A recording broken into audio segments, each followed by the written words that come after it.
عربوں کے یہاں مشہور ہے کہ بیڑیا بڑا حریص جانور ہے، جب سوتا ہے تو ایک آنکھ کھلی اور ایک بند رکھتا ہے، اور پھر جب آدھی نیند پوری کر لیتا ہے تو پہلی آنکھ بند کر لیتا ہے، دوسری کھول لیتا ہے۔ آپ صلی اللہ علیہ وسلم نے اپنے ایک فرمان میں بیڑیے کی مثال اس طرح دی ہے کہ کسی آدمی کا چودراہٹ اور برتری کی طرف راغب ہونا دین کے لیے نقصان دہ ہوتا ہے۔ جس قدر بھوکا بیڑیا ریوڑ کو کا نقصان کرتا ہے، جب اسے بیڑوں میں چھوڑ دیا جائے تو چودراہٹ کے جنون نے انسانی سوسائٹی کو تباہ کر کے رکھ دیا۔ ہر کوئی منمانی کرنے کی کوشش کرتا ہے، دوسرے فریق کی بات سننے کے لیے بھی تیار نہیں ہوتا، اس کا نتیجہ تکبر اور غرور کی صورت میں نکلتا ہے۔ تو اخلاق بالکل ختم ہو جاتے ہیں، دین کا نام و نشان تک باقی نہیں رہتا۔ تو بیٹوں کی درخواست پر جب باپ نے اپنے خدشے کا اظہار کیا، قالوا لئن اکلہ الذئب، وہ کہنے لگے اگر یوسف علیہ السلام کو بیڑیا کھا گیا، ونحن عصبہ، تو ہم تو ایک مضبوط جماعت ہے، بڑے طاقتور اور مرد میدان ہے، انا اذا لخاسرون، ہم تو پھر نہایت نکمے اور عاجز ٹھہرے۔ یعنی اگر ہمارے ہوتے ہوئے یوسف علیہ السلام کو بیڑیا کھا گیا تو ہماری جوان مردی کا کیا فائدہ، ہم سخت نقصان اٹھانے والے ہوں گے۔ تو بیٹوں نے باپ کو ہر طرح سے یقین دلانے کی کوشش کی کہ انہیں کوئی خطرہ محسوس نہیں کرنا چاہیے۔ ادھر یوسف علیہ السلام کو بھی ورغلا رہے تھے اور انہیں سبز باغ دکھا کے حملہ جانے پہ آمادہ کر رہے تھے، اور باپ کو بھی یقین دلا رہے تھے کہ وہ بھائی کی حفاظت کا ذمہ لیتے ہیں۔ بالآخر باپ مجبور ہو گیا، اس نے یوسف علیہ السلام کو اپنے بھائیوں کے ساتھ جانے کی اجازت دے دی۔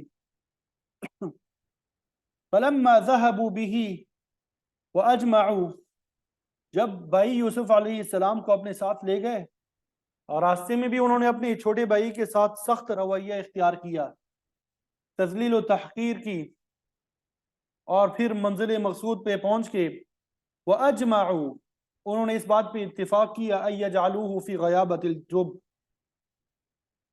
کہ وہ یوسف علیہ السلام کو کسی گہرے کنویں میں پھینک دے، اور ان کی دوسری تجویز یہ تھی کہ آپ کو قتل ہی کر دیا جائے، لیکن ایک کے مشورے پہ کنویں میں ڈال دینے کی تجویز پہ اتفاق ہو گیا۔ تو بھائیوں نے یوسف علیہ السلام کو ایک ہی رسی سے باندھ کر کنویں میں لٹکا دیا، جب کہ آپ نے کنویں کا نصف فاصلہ نیچے کی طرف طے کر لیا تو رسی چھوڑ کر آپ کو یکدم کنویں میں گرا دیا گیا۔ بعض مفسرین فرماتے ہیں کہ اس کنویں میں پانی خشک ہو چکا تھا، تو نیچے پہنچ کر یوسف علیہ السلام ایک پتھر پہ بیٹھ گئے، آپ کا کرتا بھی بھائیوں نے گرانے سے پہلے ہی اتار لیا تھا۔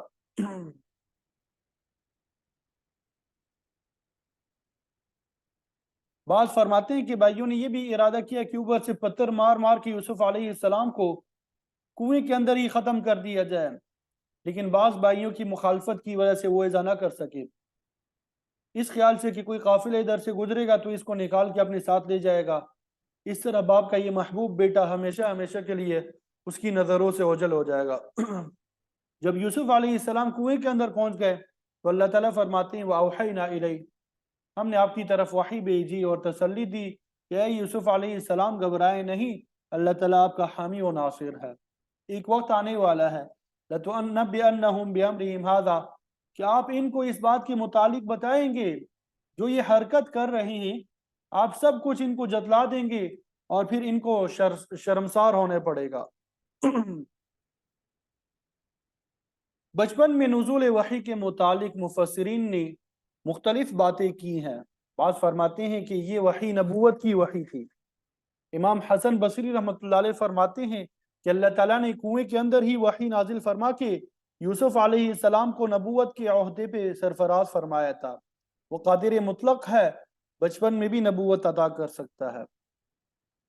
یحییٰ اور عیسیٰ علیہ السلام کو بچپن بلکہ پیدائش کے وقت ہی نبوت مل گئی،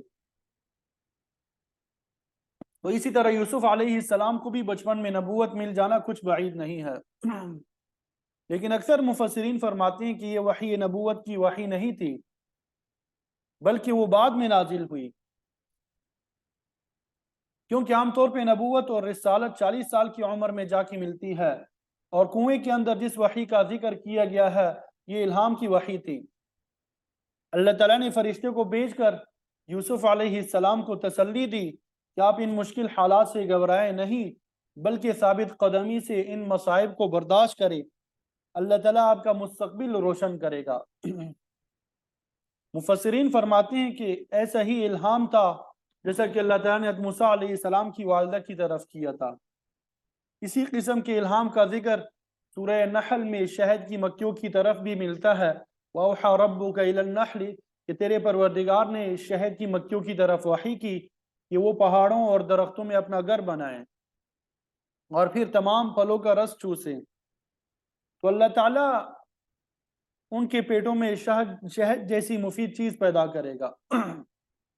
تو اللہ تعالیٰ نے وحی کے ذریعے یوسف علیہ السلام کو تسلی دی۔ اس موقع پہ یوسف علیہ السلام نے اللہ تعالیٰ کی بارگاہ میں دعا کی تھی، مفسرین نے اس کا بھی ذکر کیا۔ آپ نے عرض کیا یا شاہدن غیر غائب، اے وہ ذات جو حاضر ہے اور غائب نہیں ہے، یا قریباً غیر بعید، جو قریب ہے دور نہیں ہے، یا غالباً غیر مغلوب، جو غالب ہے مغلوب نہیں ہے، اجعل لی من امری ھذا خرجا ومخرجا، میرے لیے اس معاملے میں کشادگی پیدا کر دے۔ ابراہیم علیہ السلام نے بھی اسی قسم کی دعا کی تھی، حسبی اللہ لا الہ الا ہو، تو اللہ تعالیٰ نے فرشتے کو بھیج کر آپ کو تسلی دی تھی۔ یہاں پر بھی اللہ تعالیٰ نے فرشتے کو بھیج کر یوسف علیہ السلام کو تسلی دی کہ تم فکر نہ کرو، عن قریب تم انہیں ان کے اس غلط کام پہ مطلع کرو گے، وَهُمْ لَا يَشْعُرُونَ، اور اس وقت ان کو پتہ بھی نہیں ہوگا، یعنی ان کو بالکل علم نہیں ہوگا کہ ان کا پول ظاہر ہونے والا ہے۔ اس کا مطلب یہ بھی ہو سکتا ہے کہ ان کو اس وقت پتہ نہیں کہ یوسف علیہ السلام کا مستقبل کتنا شاندار ہے، وہ تو آپ کو ہلاک کرنا چاہتے ہیں تاکہ باپ کی توجہ ان کی طرف ہو جائے، لیکن اللہ تعالیٰ اسی ذریعے سے یوسف علیہ السلام کو بام عروج تک پہنچانا چاہتے ہیں۔ بہرحال یوسف علیہ السلام کو کنویں میں پھینک دیا گیا، واپس آئے، وَجَاءُوا أَبَاهُمْ عِشَاءً يَبْكُونَ، اپنے باپ کے پاس عشاء کے وقت روتے ہوئے، وہ جھوٹا رونا روتے آئے تاکہ ان کا قصور ظاہر ہو جائے۔ رونا کئی قسم کا ہو سکتا ہے، اللہ تعالیٰ کی خشیت سے رونا آتا ہے، اللہ کے عذاب کو یاد کر کے بھی انسان رو پڑتا ہے، بعض دفعہ راحت کا رونا آتا ہے، اور کوئی مکاری کا رونا بھی ہو سکتا ہے۔ تو یوسف علیہ السلام کا رونا، ان کے بھائیوں کا، یہ مکاری کا رونا تھا تاکہ باپ کے سامنے اپنی بے گناہی ثابت کر سکے۔ امام اعمش رحمۃ اللہ علیہ فرماتے ہیں کہ کسی شخص کی ایسی کہانی اور ایسے رونے کا اعتبار نہیں کیا جا سکتا جیسا کہ یوسف علیہ السلام نے رو کر دکھایا تھا۔ وہ روتے ہوئے قالوا یا ابانا انا ذهبنا نستبق، کہنے لگے اے ہمارے باپ، بے شک ہم گئے ایک طرف دوسرے سے آگے نکلنے کی کوشش کر رہے تھے، دوڑ رہے تھے، وترکنا یوسف عند متاعنا، ہم نے یوسف علیہ السلام کو اپنے سامان کے پاس چھوڑا تھا، فاکلہ الذئب، اس کو بھیڑیے نے کھا لیا۔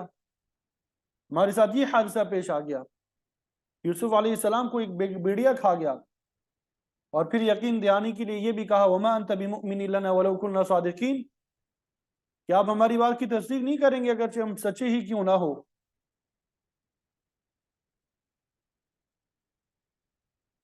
تو ایمان کا لغوی معنی تصدیق کرنا بھی ہوتا ہے، اور اس مقام پہ یہی معنی مراد ہے، یعنی آپ تصدیق نہیں کریں گے، اعتماد نہیں کریں گے۔ تو یوسف علیہ السلام کی بھائیوں نے اپنے جرم پہ پردہ ڈالنے کی ہر ممکن کوشش کی، وجاءوا علی قمیصہ بدم کذب، اور وہ لائے یوسف علیہ السلام کی قمیص پر جھوٹا خون، کوئی بکری یا ہرنی ذبح کی، یوسف علیہ السلام کی قمیص اس کے خون سے آلود کر لی۔ ان کا مطلب یہ تھا کہ یوسف علیہ السلام کو تو بھیڑیا کھا گیا ہے، لیکن ان کی خون آلود قمیص بچ گئی ہے۔ حضرت یعقوب علیہ السلام نے قمیص کو دیکھا تو وہ بالکل صحیح سلامت تھی، کہیں سے کٹی پٹی بھی نہیں تھی. کہنے لگے یہ کہانی درست نہیں ہے، کیونکہ اگر بیڑیا یوسف علیہ السلام کو کھا جاتا تو آپ کی قمیص کیسے صحیح سلامت بچ جاتی. قالا کہنے لگے بل سورت لکم انفسکم امرا، یہ تو تمہاری نفسوں نے کوئی معاملہ بنایا ہے، یہ تو کوئی من گڑت کہانی معلوم ہوتی ہے، لیکن اب میں کیا کر سکتا ہوں. فصبر جمیل،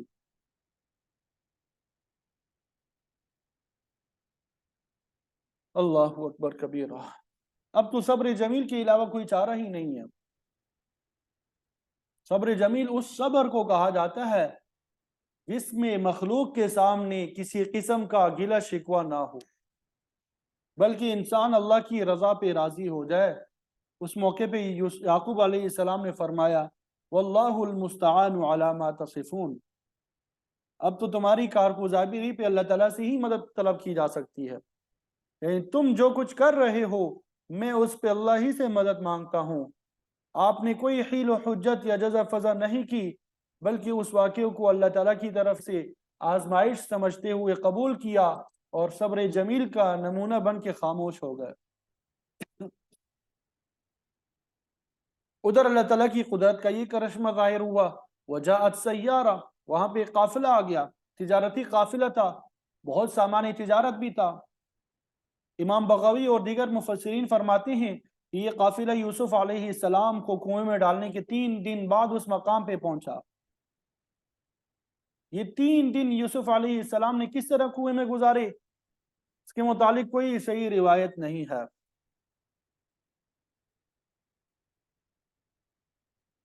فارسلوا واردہم، 3 دن کے بعد جب تجارتی قافلہ اس علاقے میں اترا تو انہوں نے پانی لانے والے کو بھیجا. یعنی قافلے والوں کا ایک آدمی پانی کی تلاش میں پھرتا پھراتا اسی کنویں پہ پہنچ گیا اس میں یوسف علیہ السلام موجود تھے. اس نے سمجھا کہ کنویں میں پانی ہوگا، فادلہ دلوا، تو اس نے اپنا ڈول کنویں میں ڈال دیا. جب ڈول کو کنویں سے باہر کھینچا تو اس میں پانی کی بجائے بچے کو دیکھ کے حیران رہے گا. قال یا بشرى هذا غلام، کہنے لگا خوشخبری یہ تو لڑکا ہے. اس وقت غلامی کا رواج پوری دنیا میں رائج تھا. لونڈی غلام ایک قیمتی اثاثہ تھا سمجھے جاتے تھے. انہوں نے کہا یہ تو مفت میں غلام مل گیا، اس کو فروخت کر کے پیسے کمائیں گے. وہ اثر روح بضاع، تو بچے کو برآمد کرنے والوں نے اسے پونجی کے طور پہ چھپا لیا کہ باقی قافلے والوں کو بتائے بغیر ہم خود ہی اس سے فائدہ اٹھائیں گے. ادھر اللہ تعالیٰ کا ارشاد ہے واللہ علیم بما یعملون، کہ اللہ تعالیٰ خوب جانتا ہے جو کچھ وہ کرتے ہیں. مقصد یہ کہ اللہ تعالیٰ ان کی تمام کارروائیوں سے واقف، بلکہ ہر نفس کے دلی ارادے کو بھی جانتا ہے کہ کوئی کس نیت اور ارادے سے کون سا کام انجام دے رہا ہے. یوسف علیہ السلام کے بھائی بھی کنویں کی نگرانی کر رہے تھے. اس واقعے کے بعد جب کنویں پہ آئے تو وہاں اپنے بھائی کو نہ پایا. سمجھ گئے کہ قافلے والے نکال کے لے گئے. ان کے پاس پہنچے اور کہنے لگے یہ ہمارا غلام ہے جو بھاگ کر آ گیا ہے، اسے واپس کرو، یا اگر تم چاہو تو اسے خرید بھی سکتے ہو. خوبصورت بچہ تھا، قافلے والے خریدنے پہ رضامند ہو گئے. وَشَرَوْهُ بِثَمَنٍ بَخْسٍ، بھائیوں نے یوسف علیہ السلام کو تھوڑی قیمت پہ قافلے والوں کے ہاتھ بیچ دیا. وہ قیمت کیا تھی؟ دراہم معدودہ، چند گنے ہوئے درہم، یعنی بہت ہی معمولی قیمت کے بدلے یوسف علیہ السلام کو فروخت کر دیا. مفسرین فرماتے ہیں کہ خرید و فروخت کی اس کارروائی میں یوسف علیہ السلام نے کوئی کلام نہ کیا. انہوں نے یہ بھی نہ کہا کہ میں غلام نہیں ہوں بلکہ میں ان کا بھائی ہوں. اور اس کی وجہ مفسرین یہ بتاتے ہیں کہ جب شرفاء پہ ابتلا آ جاتی ہے تو پھر وہ صبر و استقامت کا اظہار کرتے ہیں تاکہ ان کے خاندان پہ کوئی حرف نہ آئے. اسی مصلحت کے تحت یوسف علیہ السلام نے بھی خاموشی اختیار کی.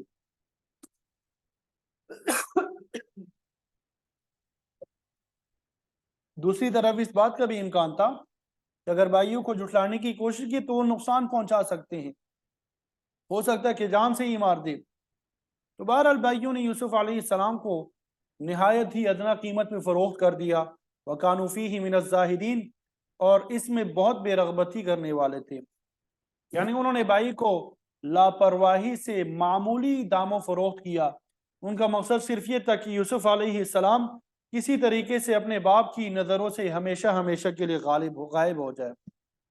اس طرح انہیں کچھ پیسے بھی مل گئے اور ان کا مقصد بھی پورا ہو گیا۔ دوسری طرف اللہ تعالیٰ کی حکمت بھی اپنا کام کر رہی تھی۔ اللہ تعالیٰ اسی ذریعے سے یوسف علیہ السلام کو بام عروج تک پہنچانا چاہتا تھا۔ یہ قافلہ مصر جا رہا تھا، پھر آگے جو حالات پیش آئے اگلی آیت میں بیان کر دیے۔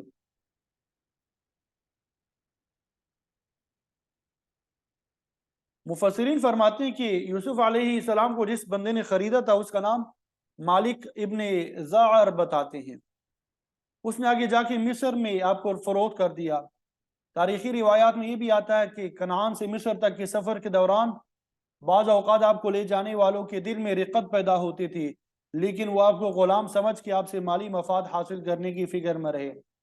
راستے میں اس شخص نے یوسف علیہ السلام سے آپ کے وطن اور خاندان کے متعلق پوچھا تو آپ نے بتایا کہ فلاں عظیم خان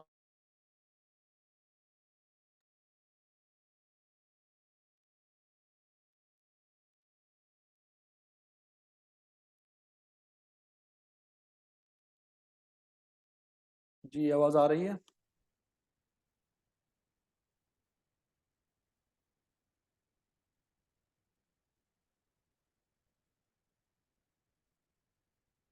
تو صاحب روح المعانی بیان فرماتے ہیں کہ اس قسم کے واقعات قصے کے کہانی کی کتابوں میں ملتے ہیں تو ان کے متعلق پورے وثوق کے ساتھ کچھ نہیں کہا جا سکتا۔ تو مصر پہنچ کے وہ لوگ آپ کو غلاموں کی منڈی میں لے گئے، نحاس بازار کہتے ہیں، جہاں غلام اور لونڈی فروخت ہوتے تھے۔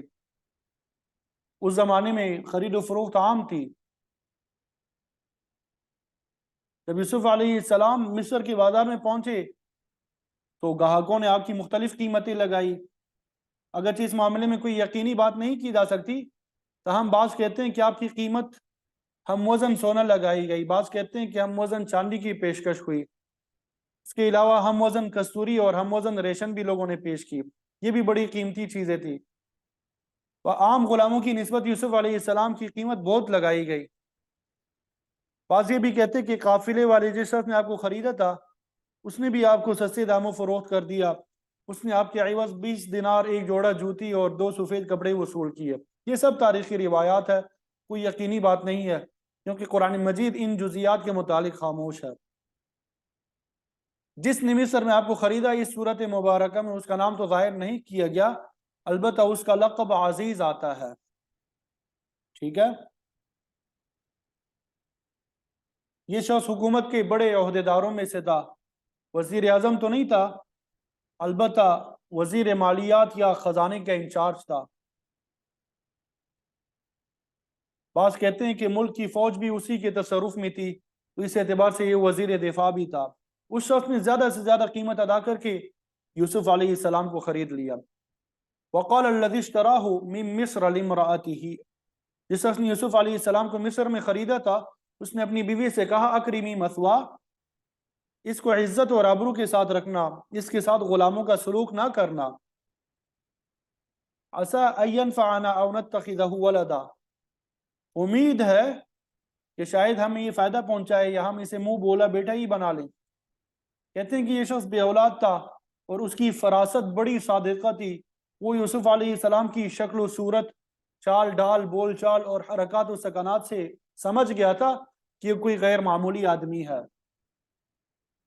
اسی لیے اس نے محسوس کیا کہ یہ ہمیں مفید ثابت ہو سکتا ہے، حتیٰ کہ ہم اسے متبنہ بھی بنا سکتے ہیں۔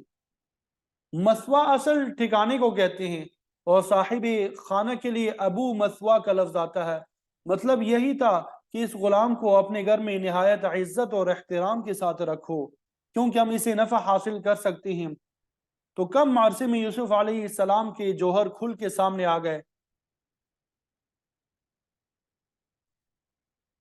وہ جو بھی یوسف علیہ السلام کے ذمے کام لگاتا آپ اسے انتہائی دانائی اور محنت کے ساتھ انجام دیتے، جس کا نتیجہ یہ ہوا کہ چند ہی دن میں اس شخص کی کاروباری آمدنی بڑھ گئی۔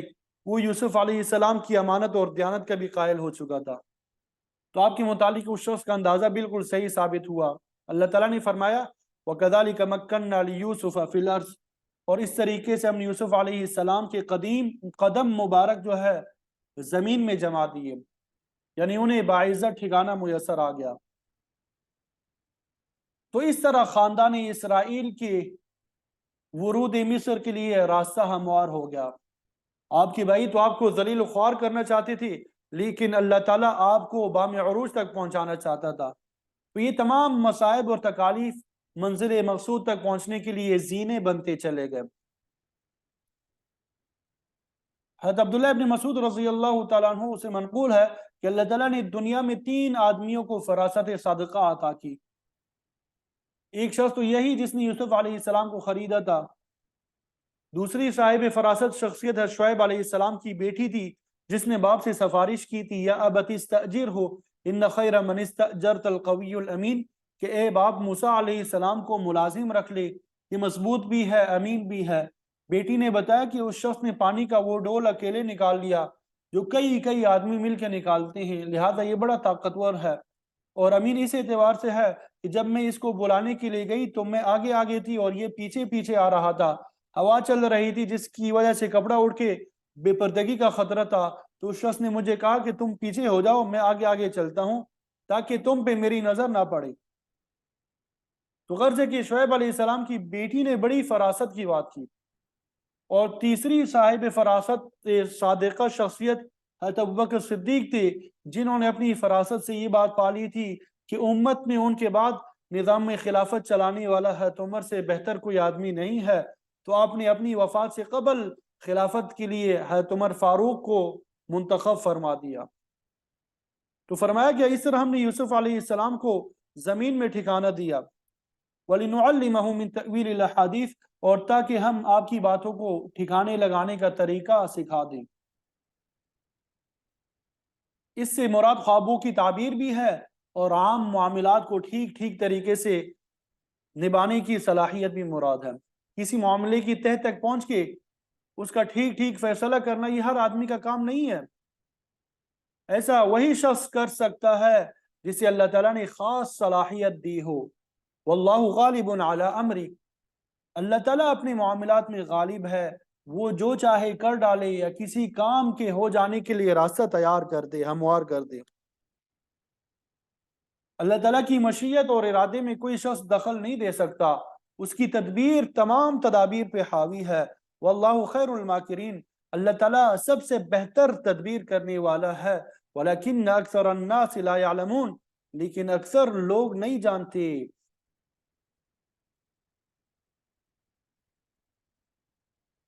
کیونکہ ان کو علم ہے، اگر ان کو علم ہو تو پھر ایسی ویسی باتیں نہ کرے۔ مشرکین مکہ وہ آپ صلی اللہ علیہ وسلم کو ختم کرنے کی بڑی تدبیریں انہوں نے کی ہے، لیکن ہر بار ناکامی ہوئی، کیونکہ وہ نہیں جانتے تھے کہ اللہ تعالیٰ ہی ہر چیز پہ غالب ہے۔ اللہ تعالیٰ کی تدبیر کے سامنے کسی دوسری ہستی کی تدبیر فائدہ مند نہیں ہو سکتی۔ اللہ تعالیٰ ہی خالق ہے، مدبر ہے، تصرف کرنے والے ہیں، وہی ہر کام میں غالب ہے۔ وَلَمَّا بَلَغَ أَشُدَّهُ، اور جب پہنچے یوسف علیہ السلام اپنی قوت کے زمانے یعنی شباب کو، مطلب یہ کہ جب آپ کی عمر 30 یا 33 سال ہو گئی، آتیناہ حکما و علما، تو ہم نے آپ کو حکمت اور علم عطا کیا۔ اس سے نبوت بھی مراد لی جا سکتی ہے۔ بعض مفسرین فرماتے ہیں یحییٰ علیہ السلام کی طرح یوسف علیہ السلام کو بھی بچپن میں ہی نبوت عطا ہو گئی تھی، اس طرح کے شعروں میں ہم نے ابھی آپ کو بتایا، لیکن بعض کہتے ہیں کہ آپ کو نبوت 40 سال کے بعد ملی۔ البتہ اللہ تعالیٰ نے آپ کو دانائی، حکمت اور صحیح فہم پہلے ہی عطا کر دیا تھا۔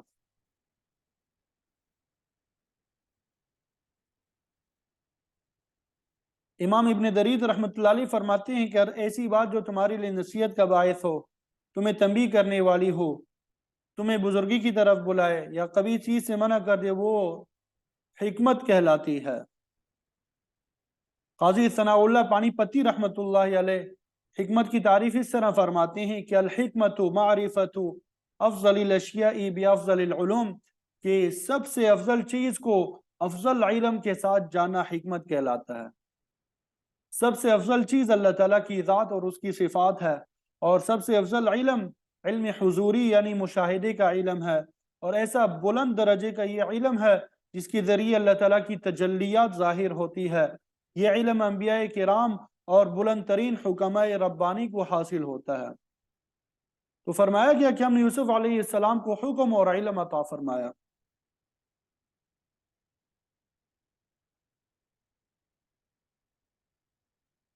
وَكَذَلِكَ نَجْزِي الْمُحْسِنِينَ، اور ہم اسی طرح بدلہ دیا کرتے ہیں نیکی کرنے والوں کو۔